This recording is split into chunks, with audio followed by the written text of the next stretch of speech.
আসসালামু আলাইকুম ওরহমতুল্লাহি আবরকাতুহ। প্রিয় মুসলিম ভাই এবং বোনেরা, দেশ এবং প্রবাস থেকে যারা আমাদেরকে দেখছেন সকলকে আন্তরিক মোবারকবাদ। প্রিয় ভাইরা, আজকে আমরা কথা বলবো সূরাতুল ইখলাস সম্পর্কে।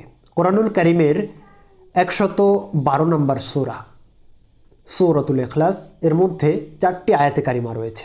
আল্লাহ তাআলা কোরআনুল কারীমের এই ছোট্ট সূরার মধ্যে তার একত্ববাদ এবং তার তাওহীদ সম্পর্কে গোটা বিশ্বের মানুষদেরকে মেসেজ দিচ্ছেন। রব্বুল আলামিন বলছেন, কুল হুয়াল্লাহু আহাদ, হে রাসূল আপনি বলুন তিনি আল্লাহ এক। আল্লাহুস সামাদ, তিনি অমুখাপেক্ষী, তিনি কারো দিকে মুখাপেক্ষী নয়, বরং সকল সৃষ্টি তার দিকে মুখাপেক্ষী। লাম ইয়ালিদ ওয়ালাম ইউলাদ, তিনি কাউকে জন্ম দেননি এবং তিনি কারো থেকে জন্মগ্রহণ করেননি। ওয়ালাম ইয়াকুল লাহু কুফুয়ান আহাদ, তার সমকক্ষ সমতুল্য কেউ নেই। প্রিয় ভাইরা, আল্লাহ তাআলা কোরআনুল কারীমের মধ্যে, কোরআনুল কারীমের এই ছোট্ট সূরা সূরাতুল ইখলাসের মধ্যে গোটা বিশ্বের মানব জাতিকে স্পষ্টভাবে জানিয়ে দিচ্ছেন যে আল্লাহ তাআলার একত্ববাদ, আল্লাহ তাআলার তাওহীদ সম্পর্কে। তাওহীদকে 3 ভাগে ভাগ করা হয়। 1 নম্বর হলো তাওহীদে রুবুবিয়্যাহ, 2 নম্বর হলো তাওহীদে উলুহিয়্যাহ, 3 নম্বর হলো তাওহীদে আসমা ওয়াস সিফাত। আল্লাহ তাআলা তাওহীদে রুবুবিয়্যাহ, যেটা রব হিসাবে আল্লাহ তাআলা এক, অদ্বিতীয়, তার কোনো শরীক নেই। রব কি? যার যখন যেটা যেখানে যেভাবে প্রয়োজন তাকে তখন সেটা সেখানে সেভাবে যিনি দেন তিনি হলেন রব।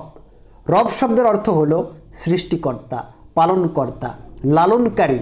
আমাদের খোদাই যিনি অন্ন দেন, তৃষ্ণা নিবারণের জন্য যিনি আমাদেরকে পানি দেন, এই পৃথিবীকে আলোকিত করার জন্য, পৃথিবীতে প্রাণের সৃষ্টির জন্য যিনি আকাশে সূর্যের তাপ দ্বারা এই পৃথিবীর সকল প্রাণকে যিনি বাঁচিয়ে রেখেছেন, যে মহান রব, যার হুকুম ব্যতীত পৃথিবীতে একটি গাছের পাতাও পড়ে না।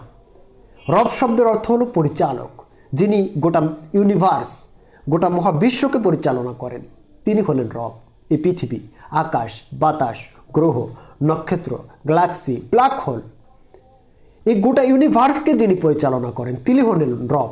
আল্লাহ তাআলা হলেন আমাদের প্রভু, আমাদের মালিক, এবং সব কিছু তার হুকুমেই পরিচালিত হয়।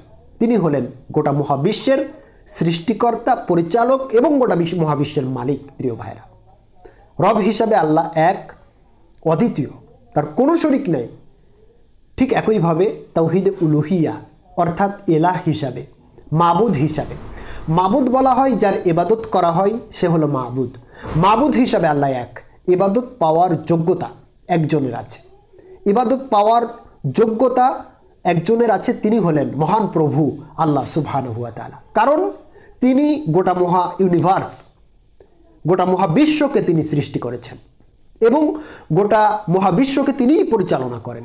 যিনি গোটা মহাবিশ্বকে সৃষ্টি করলেন, সকল জীব সৃষ্টি করলেন, সকল জড় সৃষ্টি করলেন, আবার যিনি এই বিশ্বকে পরিচালনা করেন, তাহলে আমাদের কাছ থেকে ইবাদত পাওয়ার যোগ্যতা তো সেই রবই পান, সেই রবই একমাত্র ইবাদত পাওয়ার যোগ্যতা রাখেন। প্রিয় ভাই, মাবুদ হিসাবে, ইলাহ হিসাবে আল্লাহ তাআলা এক, ইবাদত পাওয়ার একমাত্র যোগ্যতা মাথা নত আমরা শুধুমাত্র একজনের সামনেই করতে পারি, তিনি হলেন আমাদের মহান প্রভু আল্লাহ সুবহানাহু ওয়া তাআলা।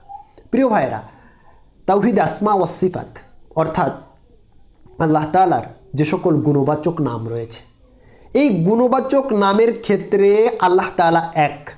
অর্থাৎ আল্লাহ তাআলা আর রহমান, রহমান হিসাবে রব্বুল আলামিন এক। আল্লাহ তাআলা যে কেমন রহমান, কেমন দয়াবান, রব্বুল আলামিনের মতো কোনো দয়াবান পৃথিবীতে মহাবিশ্বে থাকতে পারে না। বরং আল্লাহ তাআলা তার নামের ক্ষেত্রে এক, রহিম, পরম দয়ালু, সীমাহীন দয়ার অধিকারী। প্রিয় ভাইরা, ঠিক একইভাবে আল্লাহ তাআলার যে সকল গুণবাচক নামগুলো কোরআনুল কারীমের মধ্যে রব্বুল আলামিন উল্লেখ করেছেন, এই গুণবাচক নামগুলোতে আল্লাহ তাআলা এক। তার মতো সৃষ্টিকর্তা নাই, তার মতো পালনকারী নাই। তিনি হলেন গফুর, ক্ষমাশীল। আল্লাহ তাআলা এমন ক্ষমাশীল, তার মতো ক্ষমাশীল নাই। অর্থাৎ তার প্রত্যেকটি নাম এবং তার গুণ সব কিছু শুধুমাত্র আল্লাহর জন্যই খাস।